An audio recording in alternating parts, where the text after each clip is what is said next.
Welcome to the Workforce Connections podcast, where we discuss workforce development in Southern Nevada. Here's your host. Hi, and welcome to another episode of the WC podcast. Today, we have a very special guest, longtime friend, longtime Nevadan. I met him when I was still working in the hospitality industry and through my time at the Latin Chamber of Commerce. Please help me welcome Tony Sanchez, Executive Vice President of Business Development and External Relations for NV Energy, and my fellow Las Vegas Global Economic Alliance member of the board. Welcome, Tony. Good morning, Jaime. It's a pleasure to be here. Yeah, we're glad to have you again.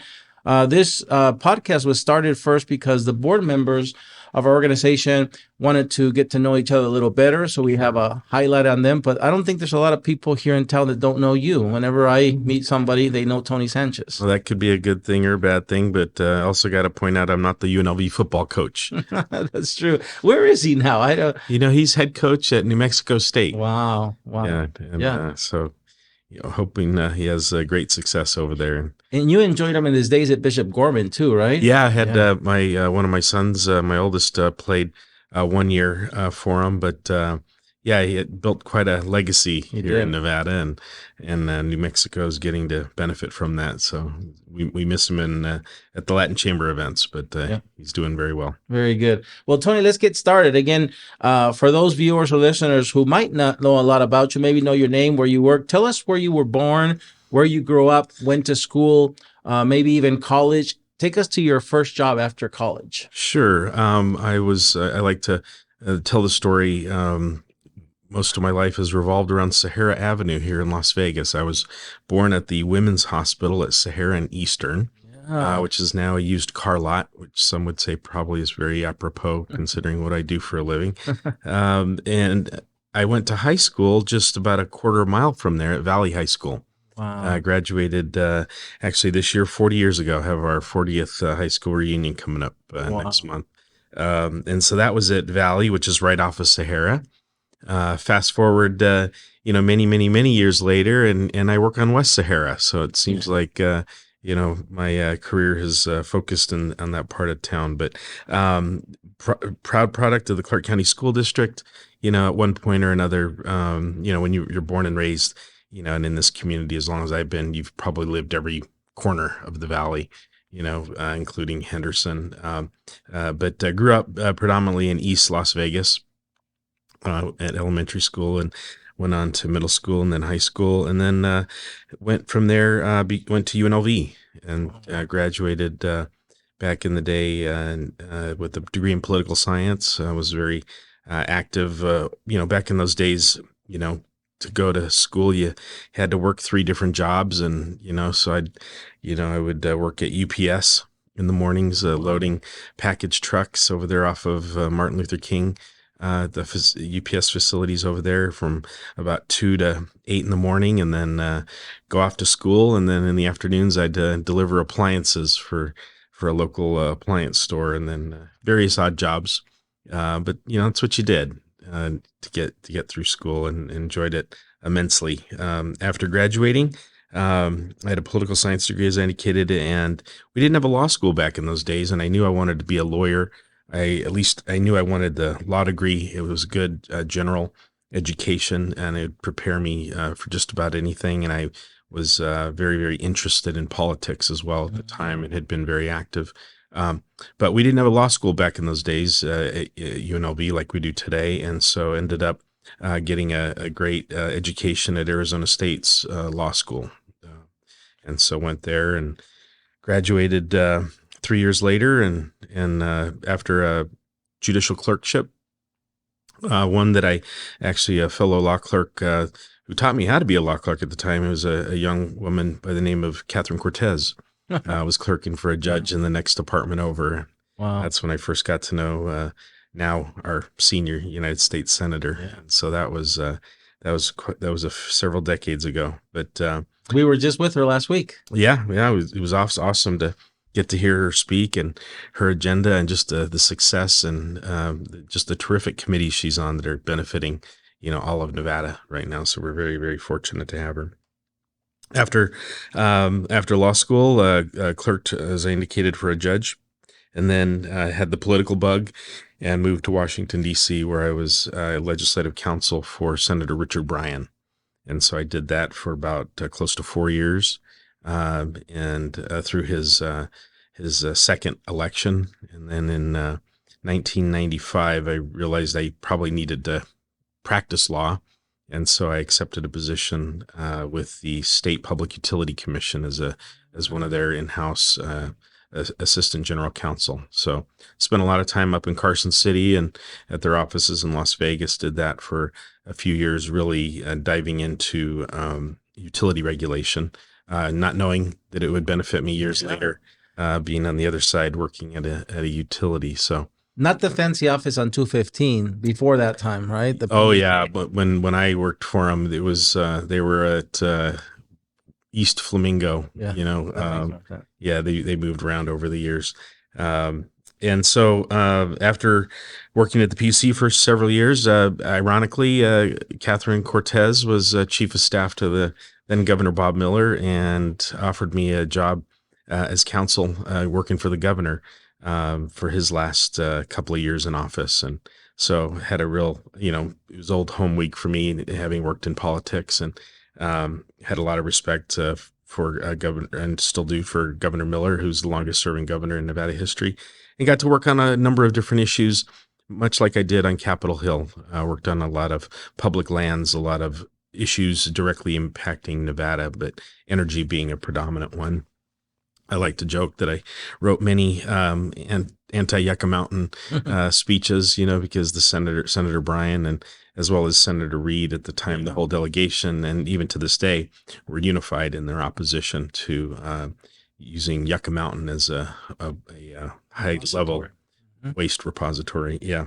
And so worked for Governor Miller, and then ended up going into private practice, where I did that for about 8 years, working at the law firm of Jones Vargas, which incidentally this week is having its 50-year anniversary. So probably see some of my old colleagues there.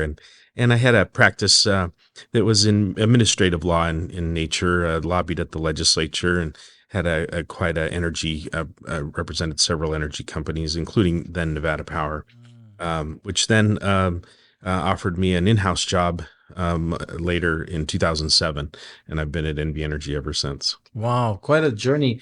Let me ask, I made two mental notes there. If I rewind all the way to UNLV, I was trying to do the math, but it sounds like you were there in school during the basketball glory years, or very nearby. Were you still there? Yeah, I graduated in 1988. Obviously, 2 years later was the championship. But at the time, obviously we'd been to several Final Fours, and Coach Tarkanian at the time had certainly was building up to the crescendo, which was like you said, the glory years. So you've been in the Thomas and Mack when it was packed, when the shark floated, and we did. As students, we always had the best seats, and you'd get to be right behind the basket, or front row seats. So those are terrific memories. I still have some of those banners and things that we flew. And look, our UNLV athletics is on the way back up. We've got a terrific basketball team.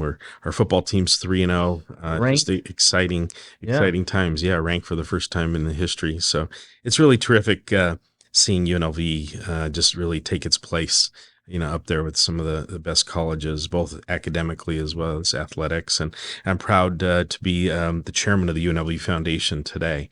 That's something that I recently started, a 2-year term. Wow. So do quite a bit back there at the old alma mater. That's very cool. And then the second note I made, Tony, was just yesterday, Mary Beth, our friend Mary Beth from the Vegas Chamber and member of the Workforce Connections Board, believe it or not, flew back with us after our week in D.C., but was on a plane right back on Monday because, again, Senator Cortez Masto, Catherine, was given an award by, I think it's called NALEO, National Association of Latino Elected Officials, but she received an award just, I believe it was last night, and Mary Beth was there to do the speech. So, I think, again, just made the mental note to say we're very fortunate now that Catherine is our senior senator member. And she is. It's not a surprise by any stretch of the imagination. She's had an incredible career.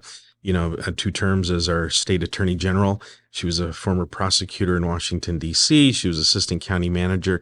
She has really got an incredible wide amount of experience in all different areas that I think are directly related to the job that she's doing for Nevada. And we're very, very fortunate. But yes, also the first Latina ever elected to the United States Senate, which is historic. Yep. And she is, on regular occasion, recognized by the largest Latino organizations in the country, including MALDEF, which she received a year ago. And Tony, again, some of us know the story of her family, who her dad was, but you more than ever, you were born and raised here. Did you have any, working relationship with her dad? Going back to, just because he was a county commissioner, longtime county commissioner, certainly, and through the Latin Chamber, we had the honor of getting to know him. And then he headed up the Las Vegas Convention and Visitors Authority for a number of years.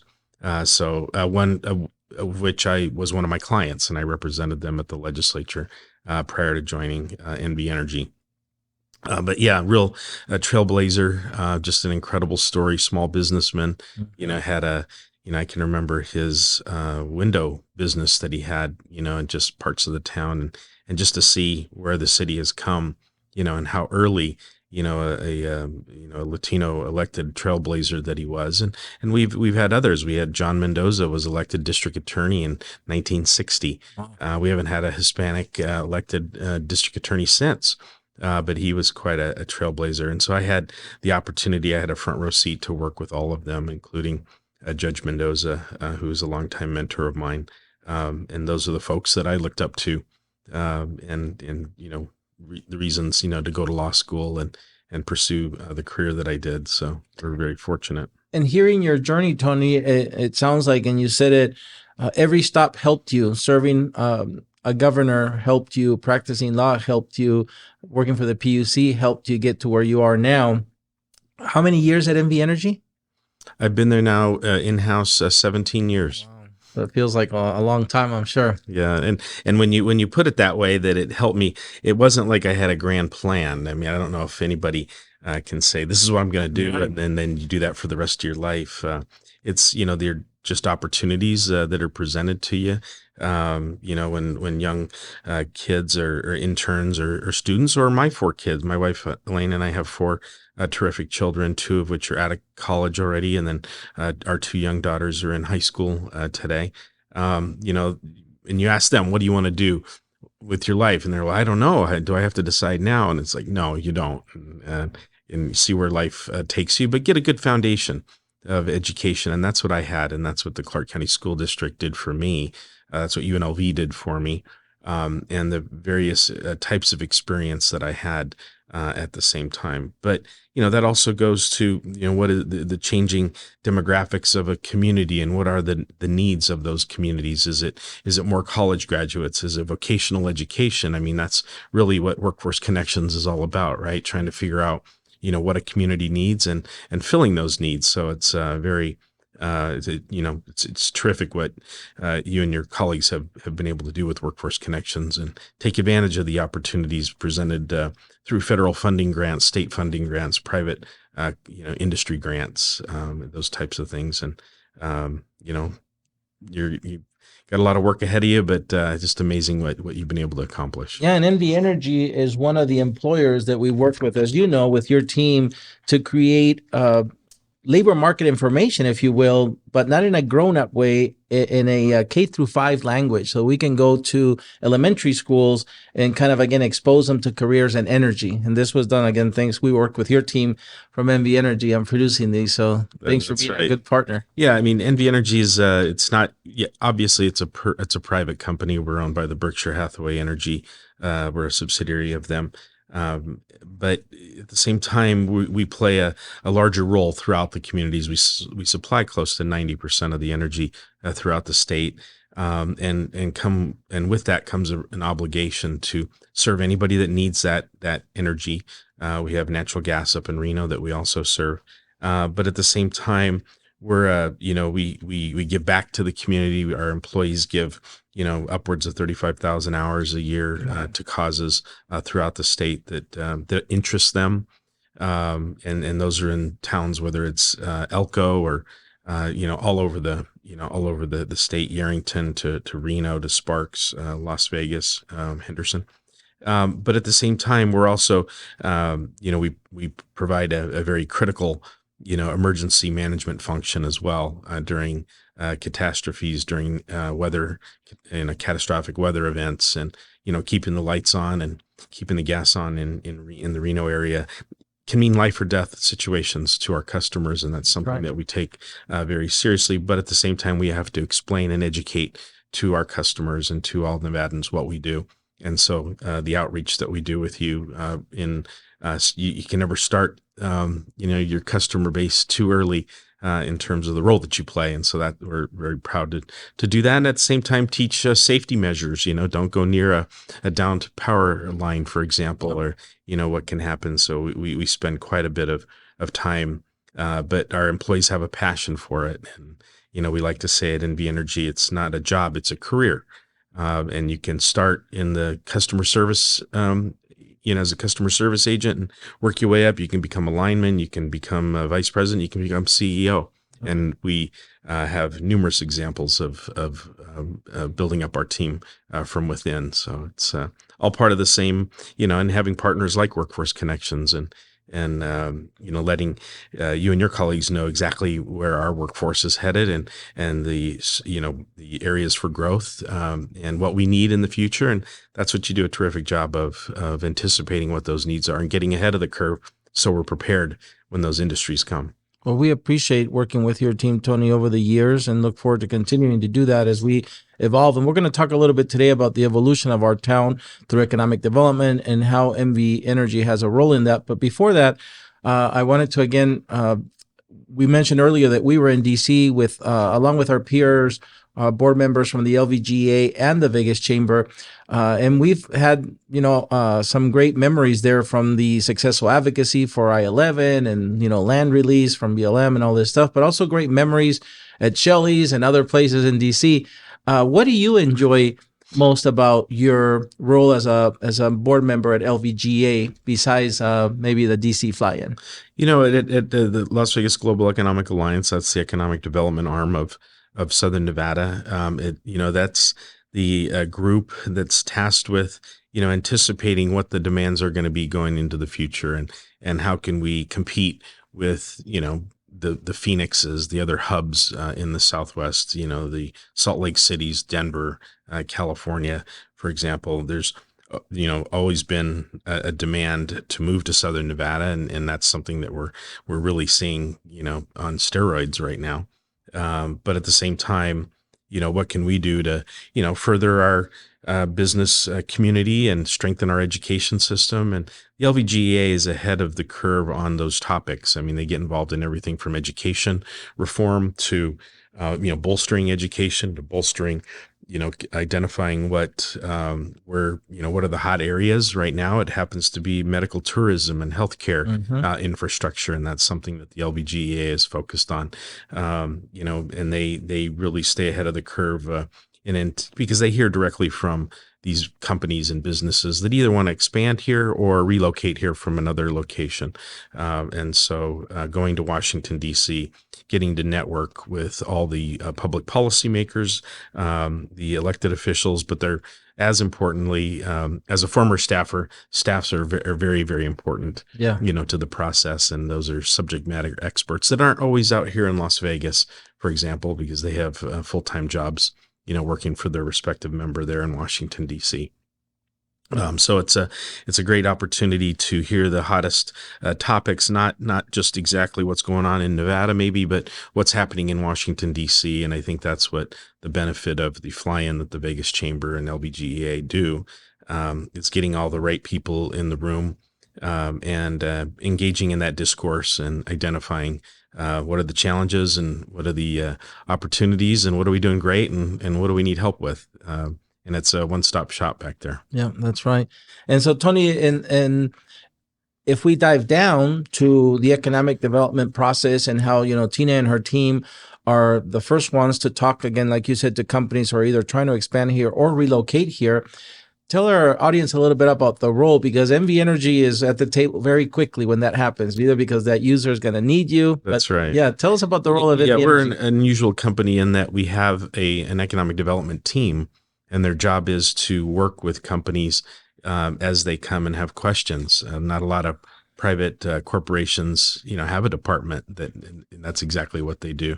Our folks in our economic development department are usually the first point of contact, even before contacting the state and others, because one of the first questions a business that's going to relocate here is going to have is, what are my costs of doing business in that state? And for many businesses, depending on the type of business it is, energy costs are going to be a number one or number two, outside of maybe the staff. The staff and actual building costs, infrastructure from that perspective. So they're always here asking, what are my energy bills going to be, but at the same time, they want to know where are the best areas to locate. Is there going to be enough power if I'm going to locate my manufacturing facility in West Henderson, for example? Or is there enough power, if I'm going to locate at the Apex area in North Las Vegas? And so we keep a very extensive and very up-to-date database of areas that are available, where the areas are that there's excess infrastructure, because infrastructure is the big challenge that we currently have and that we're going to have for the next several years. And we could probably talk for hours on that topic in the future. But what we do is, so we'll estimate your costs. We'll help you find a potential location and just really exactly what you need, and state benefits and economic development tax credits and various things that our folks are well versed in. So, but we don't just do that by ourselves. We work very, very closely with Workforce Connections. We work very closely with the LVGEA, with EDON out of Reno, and also all local municipalities. They all have economic development departments, and so we're very busy going around assisting companies to come here and use our product, right? Yeah. I mean, that's at the end of the day why we do it. Yeah, I'm glad you explained it, because again, not everybody automatically thinks the utility company is part of economic development, but they are. I see you and your team there at the first or second meeting with a company. So because businesses want to know, if I come here, is there enough energy? And our message is absolutely there's enough energy, and we currently supply 2/3 of the energy consumed in Nevada. We generate in Nevada, and that's 40% of that is renewable. We're very proud of that, and the majority of that is solar and geothermal, and we got a little bit of wind and some very small amount of hydroelectric energy as well. But they want to know, is there enough energy? And at the same time, what we're doing to build, for the next several decades, is what we explain to prospective customers. And, it really depends on the trends in the industry and how much energy you need. And we're in the midst of an incredible renaissance right now in terms of the whole concept of electrification, trying to reduce carbon in everything that we use to generate electricity. And that could be 10 years ago, we worked with the state legislature and leaders throughout the state to get legislation passed mandating that we close all the coal plants that we had throughout the state. And we're very proud to say we were one of the first states to do that. But at the same time, next year in 2025, we'll see the closing of our last coal plant, and that's up at Valmy, up in northern Nevada. And that will be closing by the end of 2025. And with the work that we've done with the renewable energy industry and natural gas plants, we've reduced our carbon close to 55% since 2005. Wow. There's currently mandates and goals in other states that are looking at passing laws saying you have to reduce your carbon by 50%, by 2040. We've already done it. We have a renewable portfolio standard that we have to reach 50% of our energy generated must come from renewables by 2030. And it incrementally ramps up every year until 2030 when it hits 50%. This year we're supposed to be at 29%, but we're at 40%. So we're not waiting. It makes economic sense by state law by regulation of the Public Utility Commission, we have to supply our customers with the least cost form of energy. Obviously, at the same time, meeting mandates like the portfolio standard that said, it says 50% of that by 2030 has to be renewable. But we figured out how to do that, and we're in a renaissance right now of building of solar and a lithium battery and other types of battery facilities. Which again, we could talk for 3 more days if you had the time. Now that's great progress, Tony, because when I left MGM in 2008, I believe, I don't remember that 40% number. It was a lot lower, and you're saying you're going to get to 50. So that's a lot of progress. And I know this town is changing. I want to dive down into that a little bit more about how MV Energy is planning to balance the future needs. But I'd like to say it in the context that as I heard your story, I got here in 1987, and I remember I bought a Mazda on the dealership across, Jim Marsh Mazda, across from Valley High School, there on Sahara and Easter. And I remember driving that car down Easter, and after Sunset Park, there was very, very little. You had to turn left on Sunset to go to the original Green Valley area. Mm-hmm. But that way was nothing. And now I live down that way about 2-3 miles, and there's more people after me into Inspirada and up the mountains. And so you've seen it change. But as we continue to grow, I can't even imagine the change you've seen because I think you went to high school when there was a lot less high schools than there are now. But tell us a little bit about as we continue to evolve, 2.3 million now, and who knows what we're going to get to. How is the company balancing those future needs? And you started to explain it already. Yeah, no, and to your point, when I went to high school here, there were 10 high schools. Now there's probably close to 60. So the growth has been phenomenal. I think there were probably 200,000 folks here when I was born.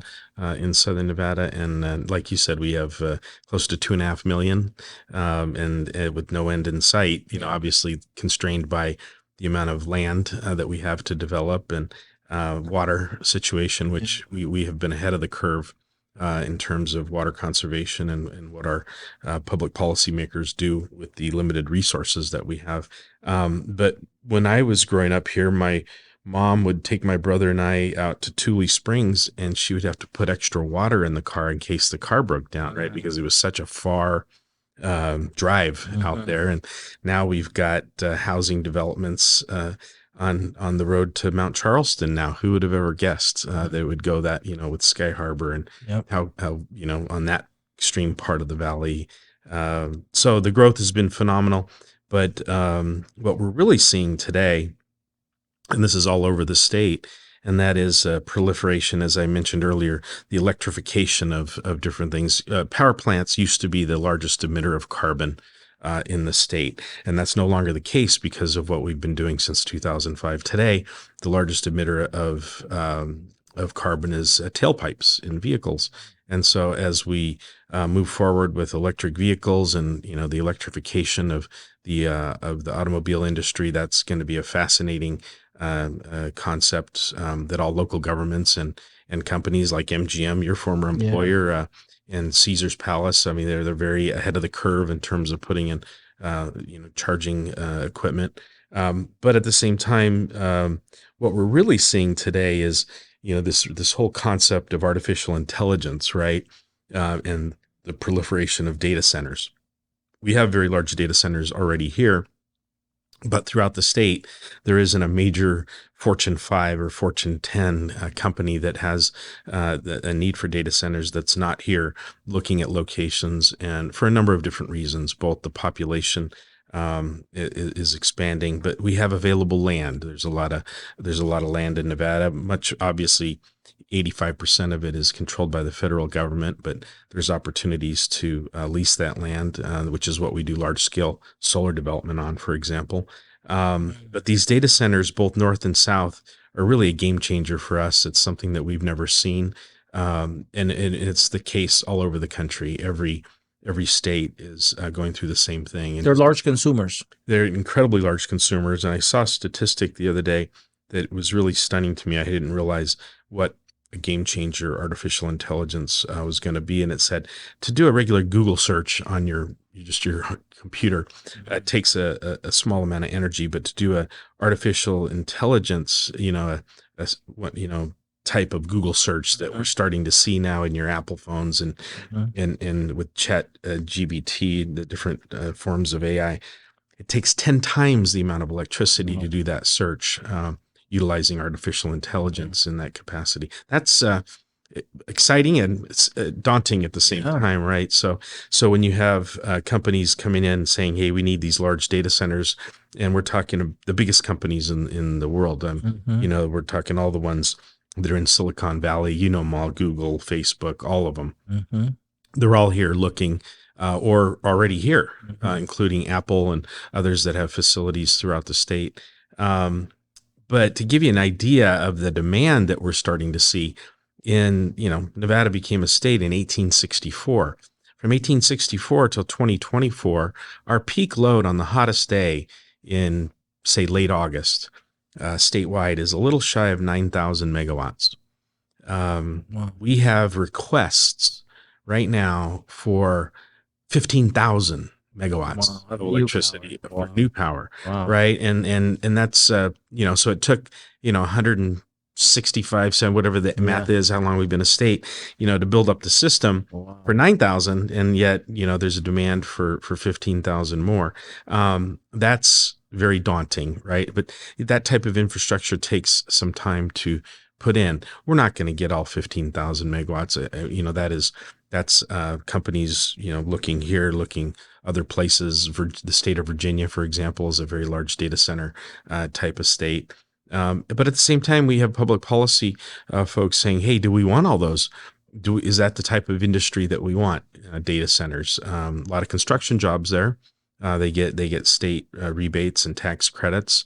But at the end of the day, maybe, they employ 15 people. Those are the types of issues that the LVGEA and economic development folks look at, and they want to know what's going to be the average hourly wage for those employees. What kind of impacts are they going to have on local infrastructure, our education system? We're going to need more police, fire, doctors, those types of things. So all those go into industries, but we have a real renaissance of data centers in the north as well as down here in the south, and so that's something that we're looking at and trying to stay ahead of the curve. Make no mistake about it. There's in Nevada, we're very fortunate to have lower than average power prices compared to the national average, but that doesn't mean that folks don't feel that electric bill, hitting them during the summer when consumption is much higher. There's a misnomer that we raise our power rates in the summer. We don't know, but people start using double the amount to power their air conditioners, for example.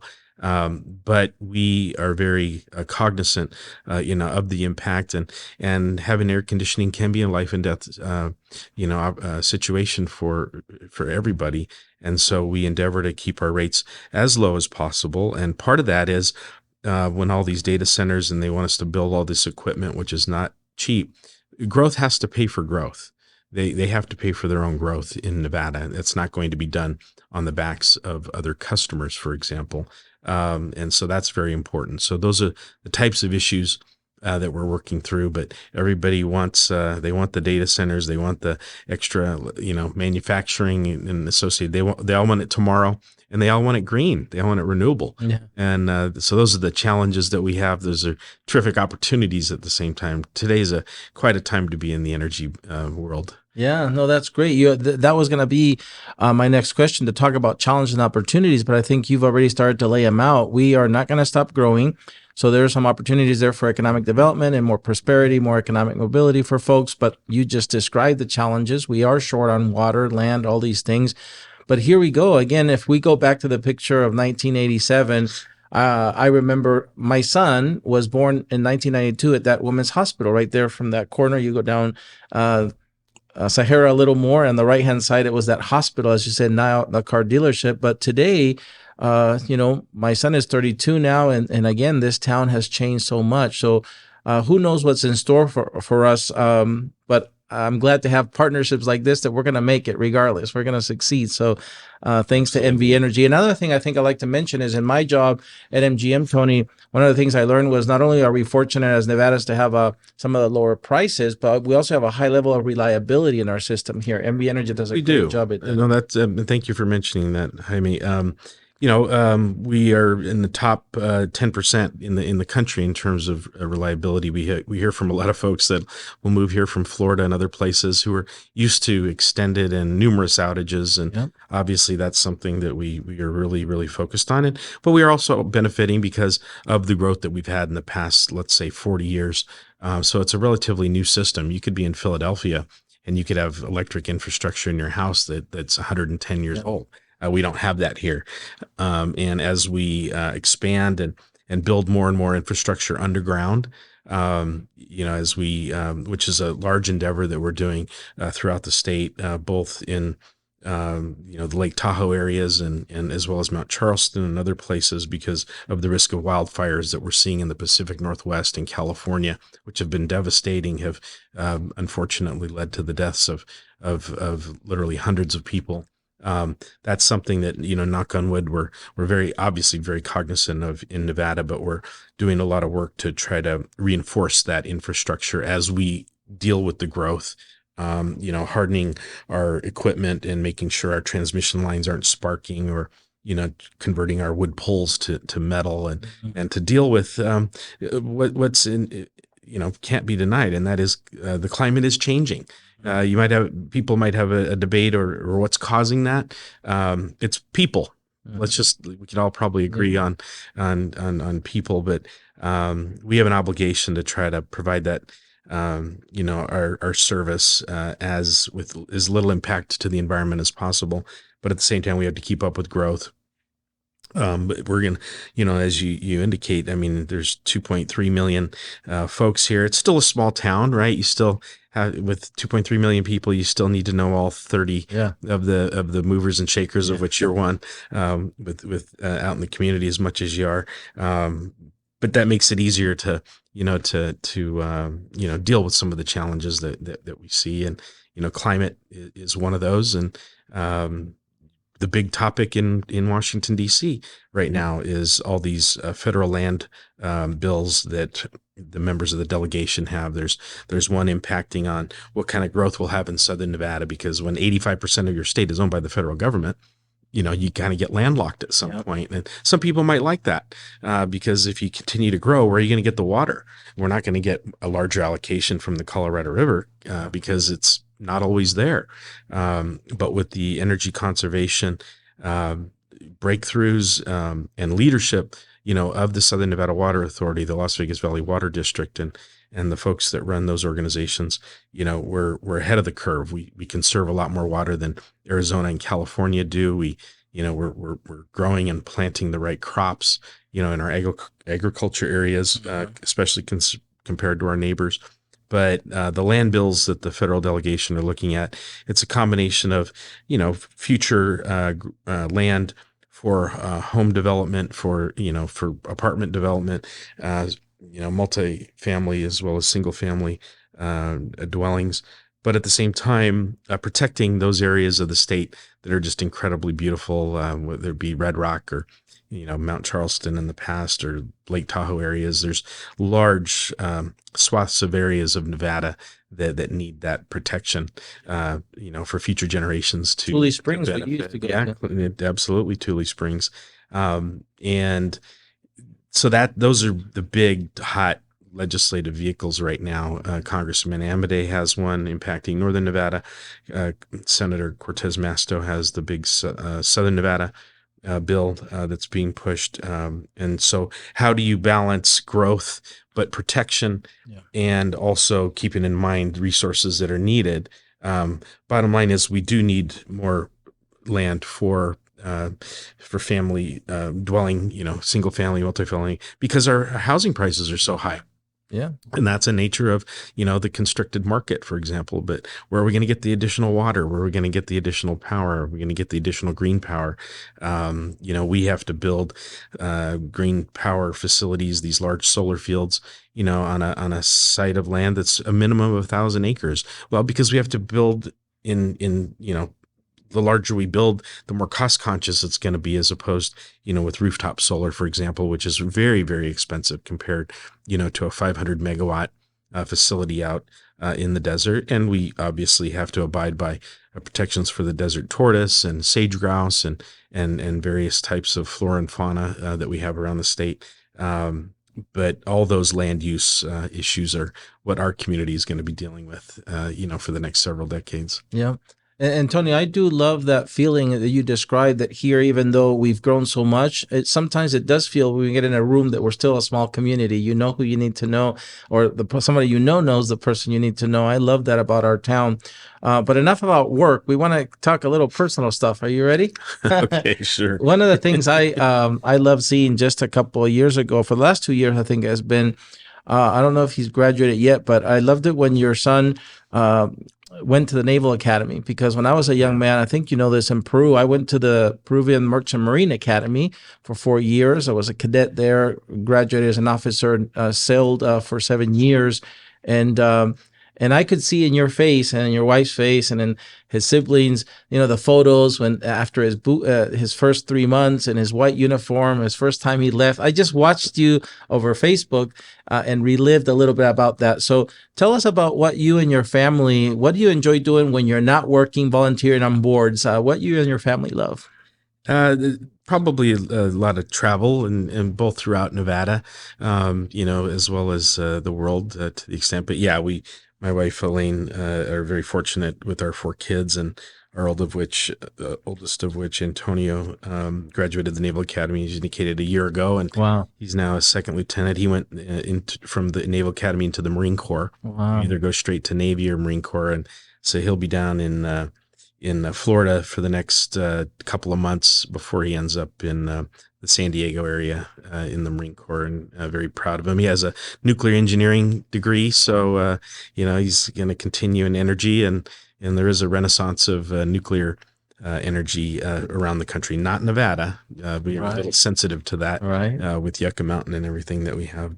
And then our second son has a finance degree and is working for a hedge fund in the San Diego area as well. So we've got a lot of family in that area. So yeah, a lot of travel, getting to see all aspects of Nevada.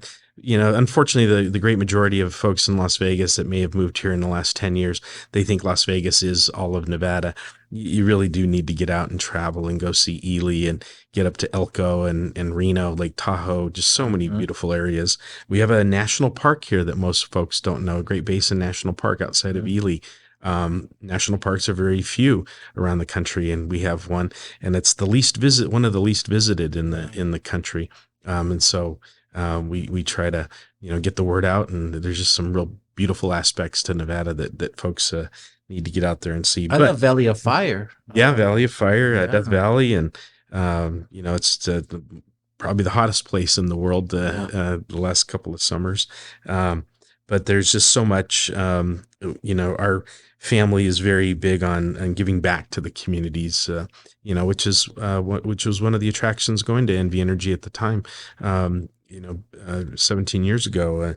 And that's one of the areas I get to oversee is our community giving and our foundation. We give out about $5 million a year throughout the state for a variety of causes, including workforce development, economic development, but also protection of the environment. A lot of it goes to K through 12, as well as, investing in, the engineering colleges at UNLV and UNR and the environmental program at Nevada State University, because we're developing our pipeline, of our future workforce and future colleagues.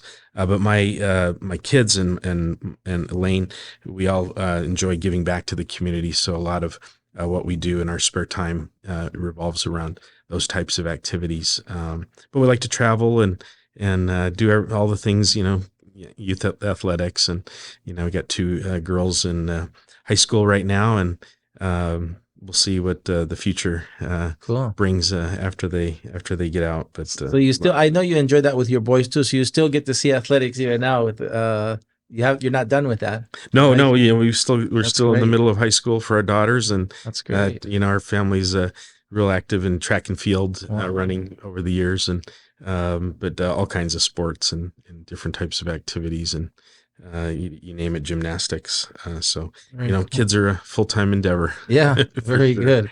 Cool. Yeah, and I know that about Elaine because I run into her. She volunteers at the library, Yeah, and she's a so library yep, trustee. yep. And so I see her at meetings there as well. So Tony, for a young man who was again born on Easter in the Women's Hospital, went to Valley High School, saw this town when it was nothing like it looked today. There's some young people that are that age now and say, how do I get to be a community leader like Tony Sanchez? How do I like to get, be involved in the growth of our region, of our state, and give back one day like him and his wife are doing? What advice would you give? I always think about if I could talk to the 18-year-old me, I'd have some great advice. I don't know if that guy would listen, but what would you That's give great. advice to a young person who, wants to create a life like the one you've lived? Yeah, I think the key to what I've done, and I can go back to when I was in high school and then at UNLV, and internships that I was given the opportunity to participate with. First with the city of Las Vegas, I interned with Eva Garcia Mendoza, who was at the time the president of the Latin Chamber of Commerce and a great civil rights attorney and business attorney here in Las Vegas, still practicing. She is, but I can go back and I can look at those opportunities that I had and how those led to other opportunities, up to and the folks that I met in different activities. But follow your passion. Don't get involved in something that you don't have a passion for, because it'll be difficult. And your heart won't be in it. But if, mine was being involved in the community, being involved in, community politics. And that's, help dictate, kind of the areas I went. But at the same time, once you get to a certain point in your career, unfortunately, some people, just focus on that and they pull the ladder up behind them. So the old saying goes, and you can't do that. You got to develop that next pipeline of talent. That's what you do here at Workforce Connections. Yeah. And so you have to foster internship opportunities and mentorships. And I've got, I've been very fortunate over the years to have several dozen folks that wanted to be lawyers, and they interned for or were law clerks, or did I was a mentor that are now lawyers and much more successful than I was ever as a lawyer, or involved very heavily in politics, for example. So we have an obligation to give back, and my family certainly feels that. But it's because of the opportunity that community leaders gave me at key points in my career. Because I was the first in my family to go to college. My wife was the first in her family to go to college, so that's and you want your kids to take that next step, and that's what every parent, wants. And fortunately our kids are well on the way to doing that. But, just helping to raise funds this evening. We have the Public Education Foundation, the Latino Legacy Dinner that we're doing tonight. Peter Guzman, who's the president of the Latin Chamber of Commerce, and I are the MCs, and we're honoring 4 Southern Nevadans that have had an immense impact in the Latino community.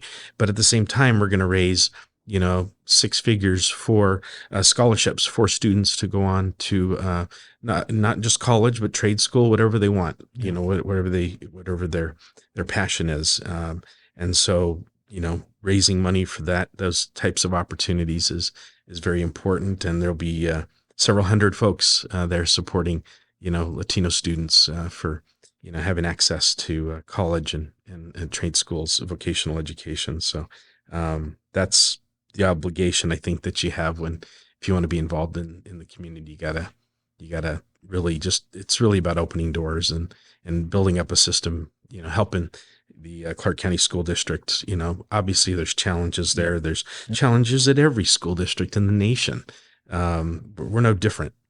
But as a community, if we want, and this all harkens back to economic development too, one of the, you would know the first questions you get from these companies that come in is, is there a workforce? Is there an educated workforce here that can, that I can hire for my particular type of business? It might be highly specialized manufacturing. It might be aerospace. It might be, medical in nature.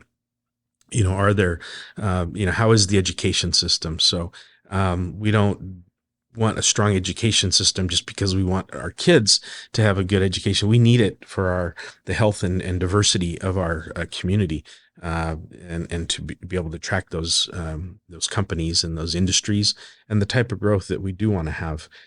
So we got to help and work towards a better education system. Absolutely. And I love when you and Peter, tell him hi, by the way. He also long-time serving member of the Workforce Connections Board. Right. That's right. Peter's been great with us, giving us his talent, his time. But I love when you and him in December at the gala, the Latin Chamber gala, bring up the kids that get funded, and you get to meet them because they're, again, engineers, doctors. And so those monies matter because it allows them that opportunity to go to school and not have a bunch of debt. So, yeah, I'm glad that you guys get to live that. I love to see the kids, so you're going to have fun tonight, probably. Yeah, we are. And, it's becoming bigger and bigger, so we're raising more dollars. And I think last year we gave out 4 $25,000 scholarships. And these kids are going to Stanford. They're going to Harvard. They're going to UNLV. They're going to Nevada State University, UNR. We just don't want access to, funding to be the barrier. That's right. Let's make sure everybody gets an opportunity, just like the opportunity that you got in Peru and that I got here in Las Vegas. Absolutely. Tony, our last question has to do always with, this is your moment to plug because, we're grateful your time is valuable. But I remember a time when I, again, worked at MGM, I learned about the rebate programs that NV Energy offers because, we as a large consumer were motivated to retrofit our lighting, any of the systems that were large consumers, and NV Energy would help with that cost. I would always, the president of, whether it was Bill McBeth, Scott Sabella, Bobby Baldwin, I would always have a big check, that NV Energy would give us, the big one. You couldn't cash them. I don't know why. It was a big one like that. The cashable one, I think, went straight to accounting, but I would always stand in a picture. Alan Montoya was my rep back then. That's right. And but I learned that. And so when a few years ago, I think it's been 10 years now, but I also took advantage of the solar roof program that NV Energy helped, subsidize. So are there still conservation programs now that their audience should know about, commercial, residential, or any other thing that NV Energy is doing? Yeah, and they're expanding every day. In fact, it not only does it make business sense, but energy conservation using less of our product, that might be a bit confusing to folks and saying, why would you want folks to use less of your products? But it's good for the environment, but it's also good for your pocketbook, both from a business standpoint, but also from a home residential standpoint. And if you want to invest a little bit of your time and work with us, we can do a what we call an energy assessment of your dwelling, of where you live, whether it's an apartment or a home, and we can recommend to you various conservation measures. And we don't sell you these products. We're not there trying to sell stuff. We'll give you a list of authorized vendors that qualify through the state, that are in good with the Better Business Bureau, for example. But we can talk to you about weather stripping. We can talk to you about, is your air conditioner, one that's needs updating and needs to be more efficient. And if it does, we're going to give you a $2,500 rebate for, go towards the purchase of a new one. Or we actually, through another program, we provide low income customers with highly efficient electric refrigerators and dryers, for example, because those are large energy users. And so those help you not only reduce your consumption, but reduce your monthly power bill, but for businesses too. And it goes to retrofitting of lighting, you name it. There's just a whole host, and it's called our Power Shift program. So if you go to our www.nvenergy.com, you'll see the Power Shift program and all the different things that we give rebates for. Pool pumps, get a highly efficient pool pump. Maybe you're in the market for a heat pump, different types of technology, but we really invest in those. And you mentioned rooftop solar. Not everybody owns their own house, or they might be renting, and to invest in a rooftop solar system, you could be talking $20,000, $40,000, $50,000, $60,000, and you might not have that. But that doesn't mean you shouldn't benefit, from the benefits of rooftop solar too. Even though 40% of the energy we're providing you is coming from renewable energy already, but at the same time, we have our program where you can sign up and get a piece of a larger solar project that might not be attached to your roof, but you're going to directly benefit and get a reduction in your rate at the same time. So those applications are currently open right now. So we'd encourage you, just go to our website. It's very easy, friendly to use, but we believe, even apartment dwellers, anybody should have access. And so you're going to see a lot more community type community solar. People want to see it sometimes, right? And your former employer, MGM is the leader, in that. And, the rooftop at, Mandalay Bay, for example, is a huge solar array that they have, and they have a very large one outside of town too, out past Apex. So they're a leader in sustainability. But you know what? It's good for the environment. It's good for their pocketbook, their corporate bottom line. But their clientele wants it. I mean, that's one of the number one questions we get. And that's why the Las Vegas Convention and Visitors Authority is so focused on these programs as well, because we're competing to get these large conventions that come in from around the world, whether it's CES or SEMA, the various ones. But a lot of their members of those, they want to know, are we going to a place that's keeping in mind their energy consumption, and are they doing the right thing for the environment? And so these convention organizers come in and they want to know what your portfolio standard is. They want to know what your carbon output is. They want to know that you're utilizing energy efficiency. And so the casinos are ahead of the curve. The LVCVA is ahead of the curve. The convention business is ahead of the curve in catering to that. And that's probably one of the reasons why we're growing so rapidly at the same time. Yep. So it's all good for the environment and good for your pocketbook. It is. Well, thank you. We'll make sure that information is on the screen also, 100%. Everything you've shared with us, so our audience, both the listeners and those who view us on our YouTube channel, can see.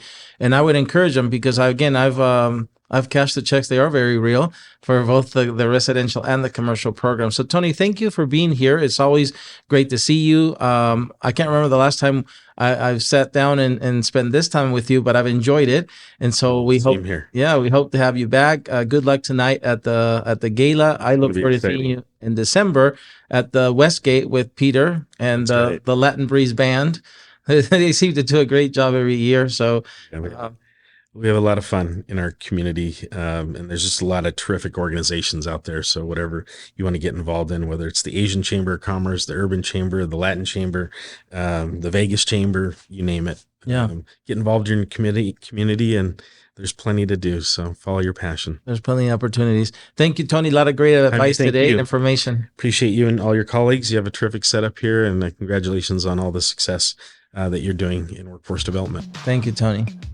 And that's it for another episode of WC Podcast. We hope to see you at the next one. Until then, stay safe.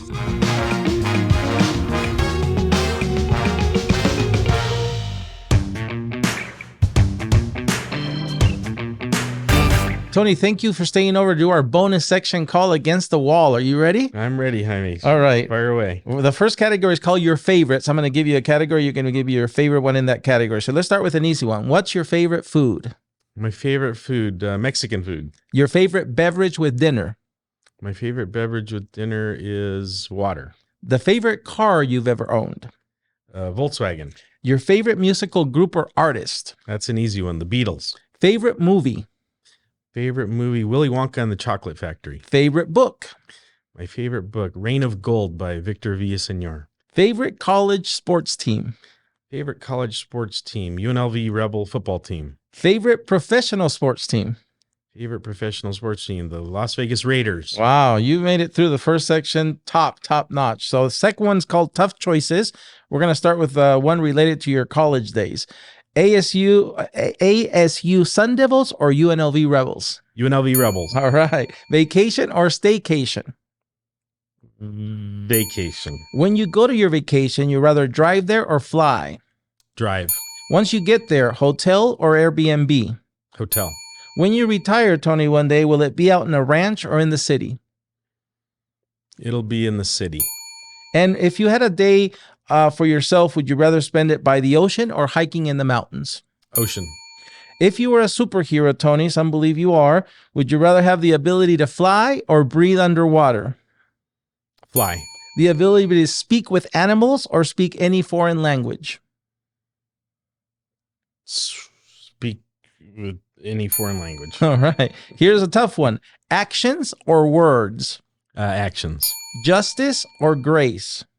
Justice. All right, you made it through the second section. The last one is called finish the sentence. I'm going to give you about 80-90% of a sentence. You're going to finish it for me. Are you ready? Ready. If Tony could visit any place in the world, it would be South America. the best part of living in Southern Nevada is It's people.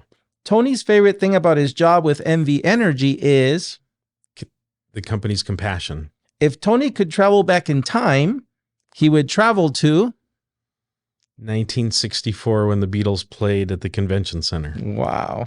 3 words that describe Tony are